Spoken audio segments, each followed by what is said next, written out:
नमस्कार, आप सभी लोगों का हार्दिक स्वागत है चैनल एमएलटी न्यूज़ में। एक और वैकेंसी जो कि सरकारी वैकेंसी है और भारत के विभिन्न राज्यों के लोग इसमें अप्लाई कर सकते हैं, जिसको कहते हैं ऑल इंडिया लेवल पर ये भर्ती आई है। और लैब टेक्नीशियन के पोस्ट पर भर्ती आई है। भारत सरकार का एक महत्वपूर्ण संस्थान है, उसके द्वारा विज्ञप्ति जारी की गई है। सिलसिलेवार तरीके से इसी वीडियो में आपको जानकारी मिलेगी, तो प्लीज़ चैनल पर बने रहिए, सब्सक्राइब कीजिए, लाइक कीजिए, बेल आइकन को दबाना बिल्कुल ना भूलिए, क्योंकि बेल आइकन को आप दबा कर रखेंगे तो आप तक जो भी वीडियोस आएंगे नोटिफिकेशन पहुंच जाएगा, इसलिए सब्सक्राइब ज़रूर कीजिएगा। चलिए एक एक करके जो है जानते हैं कि क्वालिफिकेशन क्या है, वैकेंसी कितनी है, लास्ट डेट क्या होगी, ये सारी डिटेल्स आपको हम बताते हैं। साथ ही किस तरीके से प्रिपरेशन करना है आपको, उसके लिए क्या ज़रूरी है वो भी आपको हम बताएंगे। तो लैब टेक्नीशियन के अलावा और भी पोस्ट है, जैसे कि लोअर डिविजनल क्लर्क जो कि ग्रुप सी का पोस्ट है, लेवल 2 है। 18 से 27 साल की आयु के कैंडिडेट इसमें अप्लाई कर सकते हैं। 3 पोस्ट है, जनरल 2 पोस्ट, ओबीसी 1 पोस्ट है और 12th पास होना चाहिए, टाइपिंग स्पीड होना चाहिए। हो गए लोअर डिविजनल क्लर्क। फिर अपर डिविजनल क्लर्क की बात करते हैं। तो अब देखिए, अब बात ये होगी कि जो है यूडीसी और एलडीसी की क्यों बात हो रही है, तो आपके भी कोई भाई होंगे या अड़ोस पड़ोस में जानने वाले होंगे, नियर डियर होंगे, तो आप उनको भी बता सकते हैं कि इस तरह की वैकेंसी आई है, तो उसमें वो अप्लाई कर लें, इसलिए आपको बताना ज़रूरी है। तो 18 से 27 साल के युवक इसमें या युवतियाँ जो है अप्लाई कर सकते हैं। डिग्री चाहिए यूडीसी के लिए और typing speed of 35 WPM in English चाहिए। अब आप लोग के लिए जो है जो टेक्नीशियन की जो हम बात करते हैं कि टेक्नीशियन 1 की पोस्ट है, ग्रुप सी की पोस्ट है, लेवल 2 का पोस्ट है और नॉट एक्सीडिंग 18 से 28 साल तक की कैंडिडेट इसमें अप्लाई कर सकते हैं। 4 पोस्ट है टोटल, ओबीसी का 3 पोस्ट है और एससी का 1 पोस्ट है।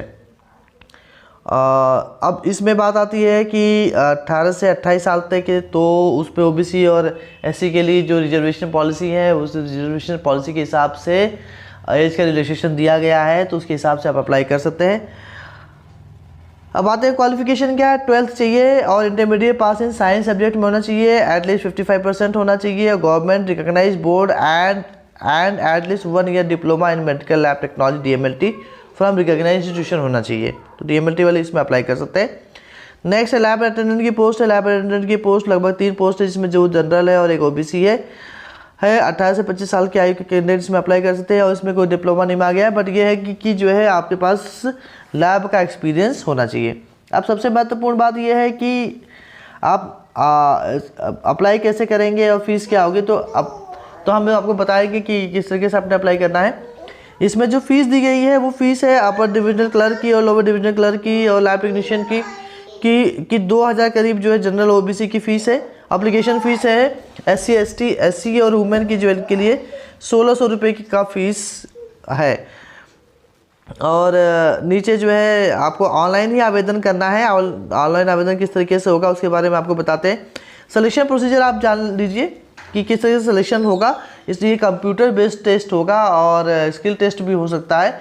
तो उसमें जो कंप्यूटर बेस्ड टेस्ट होगा उसमें किस प्रकार के प्रश्न आएंगे, तो जनरल इंग्लिश, जनरल नॉलेज, ये सब तो आपको रहेगा ही रहेगा। अब हम सीधा आपको ले चलते हैं नीचे, जो लैब टेक्नीशियन वाला पार्ट है, इसमें लैब टेक्नीशियन का पार्ट आएगा। यस, ये आ गया section A, section B, section C, section D and section E। Lab technician और लैब अटेंडेंट के लिए English language, general knowledge, general intelligence, reasoning, quantitative aptitude और सब्जेक्ट नॉलेज। तो 60% जो है वो 60 क्वेश्चन जो है आपके सब्जेक्ट से होंगे और बाकी के जो है 10 करके जो है 40% जो है आपका जनरल इंग्लिश होगा, जनरल नॉलेज होगा, आपका करंट अफेयर्स होंगे, इस तरीके से क्वेश्चंस होंगे। अब इसमें जो इससे क्वालिफाई मार्क्स है वो जनरल ओबीसी के लिए 50% है और एससी के लिए 40% है। अब क्वालिफिकेशन का जो एक्सपीरियंस है, देखिए जिसका एक्सपीरियंस हो गया, weightage for post qualification research lab experience minimum 5 marks. अगर 1 से 2 साल का है तो 1 नंबर मिलेगा, 2 से 4 का है तो 2 नंबर मिलेगा, 6 से 8 का है तो 4 नंबर मिलेगा। तो ये वेटेज एक्स्ट्रा मार्क्स एक्सपीरियंस के हिसाब से आपको दिया जाएगा। सिलेबस जो है नीचे दिया हुआ है। सिलेबस में जो जनरल ये सब जीके, जीएस का और इंग्लिश का और क्वांटिटेटिव एप्टीट्यूड मैथमेटिक्स का दिया गया है। सब्जेक्ट में जो है मॉलिक्यूलर बायोलॉजी, इम्यूनोलॉजी और डीएमएलटी जितने भी सब्जेक्ट्स हैं। अब डीएमएलटी में जो आपका ह्यूमन एनाटॉमी भी हो सकता है, फिजियोलॉजी भी हो सकता है, पैथोलॉजी भी हो सकता है, माइक्रोबायोलॉजी भी हो सकता है, सीरोलॉजी भी हो सकता है, क्लिनिकल पैथ भी हो सकता है। और जो भी सब्जेक्ट्स होते हैं डीएमएलटी के वो आपको पढ़ना ज़रूरी होगा। इस तरीके से जो है एज लिमिट का आपको हमने बता दिया है कि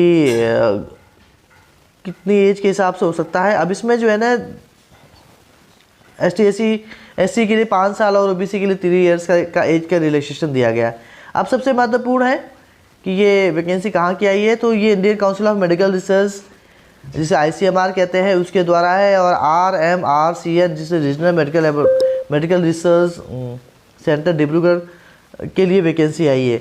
और इसका ऑनलाइन वेबसाइट का लिंक जो है या ऑनलाइन जो स्टार्ट होगा प्रोसेस वो अभी आएगा, उसके लिए आपको बताया जाएगा।